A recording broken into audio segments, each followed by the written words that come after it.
Dear students, welcome to MCQ zone. আজকে আমরা class 11-এর ট্রিগোনোমেট্রির chapter মিশ্র কোণ বা যৌগিক কোণের থেকে দুটো বেসিক কোয়েশ্চেন এমসিকিউ কোয়েশ্চেন আমরা সলভ করব। ঠিক আছে, তো প্রথম কোয়েশ্চেন দেখো, এটা হচ্ছে দেখো প্রথম কোয়েশ্চেন। এই কোয়েশ্চেন আমরা সলভ করতে চলেছি। দেখো প্রথমে কী দেওয়া আছে, tan 3 degree plus tan 42 degree plus tan 3 degree into tan 42 degree এর মান কত হবে? অপশান এ 1, তারপরে 0, -1 এবং tan 39 ডিগ্রি। তাহলে দেখো এখানে কীভাবে সলভ করছি দেখে নাও। আমরা জানি কি, এখানে দেখো 3 degree plus 42 degree equal two কত হচ্ছে? 45 ডিগ্রি হয়। ঠিক আছে, 3 ডিগ্রি 42 ডিগ্রি যোগ করলে 35 ডিগ্রি হবে। এবার আমরা কি করব, বোথ সাইডে দুদিকে আমরা কি করব, ট্যান নেব। ঠিক আছে, তাহলে লিখব বা tan 3 plus 42 degree equal to tan 45 degree. ঠিক আছে, তাহলে 3 plus 42 degree equal to tan 45 degree হলো। এবার tan, এটা দেখো tan a প্লাস বি এর সূত্র আছে। ঠিক আছে, এটা যদি আমরা a ধরি, এটা যদি b ধরি, তাহলে tan a প্লাস বি এর সূত্র। দেখো tan a প্লাস বি এর সূত্রটা কি লিখে দিচ্ছি এখানে, দেখে নাও। তাহলে tan a প্লাস বি সমান হচ্ছে tan a plus tan b by 1 minus tan a into tan b। ঠিক আছে, tan a plus tan b সূত্র হচ্ছে tan a plus tan b by 1 minus tan a into tan b। তাহলে এই সূত্রটা যদি আমরা এখানে অ্যাপ্লাই করি, তাহলে এখানে tan a হচ্ছে 3 এবং b হচ্ছে 42 ডিগ্রি। তাহলে লিখব বা tan a হচ্ছে 3 degree tan a plus tan b হচ্ছে tan 42 degree by 1 minus tan 3 degree into tan 42 degree equal to tan 45-এর মান কত হচ্ছে? 1 হচ্ছে। তাহলে এখানে বসেছিলাম 1, tan 45-এর মান কত? 1।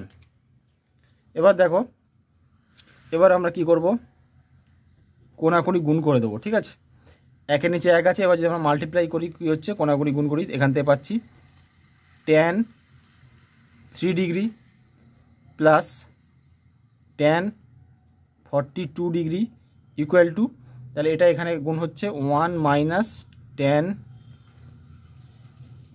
3 ডিগ্রি ইন্টু tan 42 ডিগ্রি।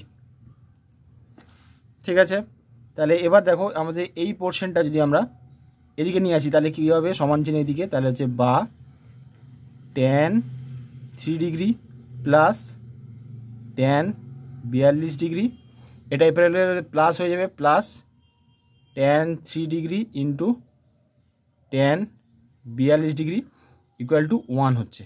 তাহলে tan 3 degree plus tan 42 degree plus tan 3 degree into tan 42 degree মান হচ্ছে 1 হচ্ছে। তাহলে ভ্যালু বেরিয়ে গেল 1। এটা হচ্ছে আমাদের অ্যান্সার 1 এসছে। তাহলে কোন অপশানটা ঠিক হবে দেখে নাও আমরা। দেখো এখানে অপশান হচ্ছে অপশান এ রাইট অ্যান্সার হবে, অপশান এ 1। ঠিক আছে, অপশান এ 1 হচ্ছে অ্যান্সার। এবার নেক্সট কোশ্চেন দেখো, sine 18 degree plus cos 18 degree equal to √n cos 27 degree হলে n এর মান কত হবে? 3, 2, 5, 1। তাহলে sine 18 degree plus cos 18 degree, question এখানে কী দেওয়া আছে দেখো, কোয়েশ্চেন কী দেওয়া আছে যে সাইন 18 ডিগ্রি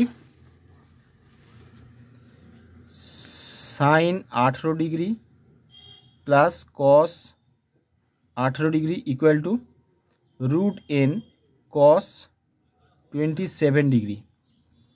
ঠিক আছে, এবার আমরা উপর নিচে যদি আমরা এখানে দেখো √2 দিয়ে আমরা গুণ করি, দেখো এইভাবে গুণ করছি, √2 by √2 bracket sine 18 degree plus cos 18 degree equal to √n cos 27 degree.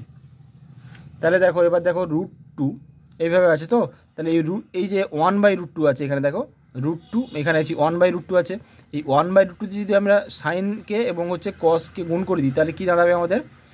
√2 1/√2 into sign 18 degree plus 1/√2 into cos 18 degree equal to √n cos 27 degree.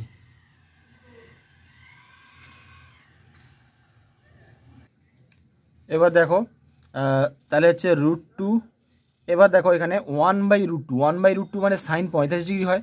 Sign 45 হচ্ছে 1/√2, তাহলে লিখবো এখানে সাইন 45 ডিগ্রি ইন্টু সাইন 18 মানে সাইন 18 ডিগ্রি প্লাস 1/√2 আছে, মানে এখানে sign 45-এর মান 1/√2। এখানে কিন্তু আমরা লিখবো যে কস 45 মানও কিন্তু 1/√2 হয়, কারণ এটাকে ফর্মুলা আনার জন্য এখানে কস 45 ডিগ্রি করছি into cos 18 degree bracket equal to n√n into cos 27 degree. এবার দেখো এইটা যে এখান থেকে দেখো এই ফর্মুলাটা কার হচ্ছে, এই পোর্শনটা, এই যে ফর্মুলাটা কার হবে, কস a মাইনাস বির ফর্মুলা হচ্ছে এইটা, কস a মাইনাস বি। ঠিক আছে, এটা কস a মাইনাস বির ফর্মুলা হচ্ছে sine a into sine B. এখানে আমি লিখে দিই, দেখো কসের ফর্মুলাটা দেখে নাও। তাহলে কস a প্লাস বি সমান কী হবে, sine a into sine B plus cos a into cos B. ঠিক আছে, তা সেখান থেকে আমরা লিখতে পারি যে √2 ইন্টু কস, সরি এটা হচ্ছে a মাইনাস বি এর সূত্র, সরি এটা হচ্ছে a মাইনাস বি এর সূত্র, কস a মাইনাস বি। তাহলে এটা হচ্ছে 45 ডিগ্রি মাইনাস 18 ডিগ্রি সমান হচ্ছে √n কস 27 ডিগ্রি। তাহলে এখানে দেখো 45 থেকে 18 বিয়োগ করলে কত হচ্ছে, 27 হচ্ছে। তাহলে √2 into cos 27 degree equal to √n cos 27 degree. এবার দেখো দুদিকে দেখো কস 7 আছে, তাহলে কস 27 কাটা গেল।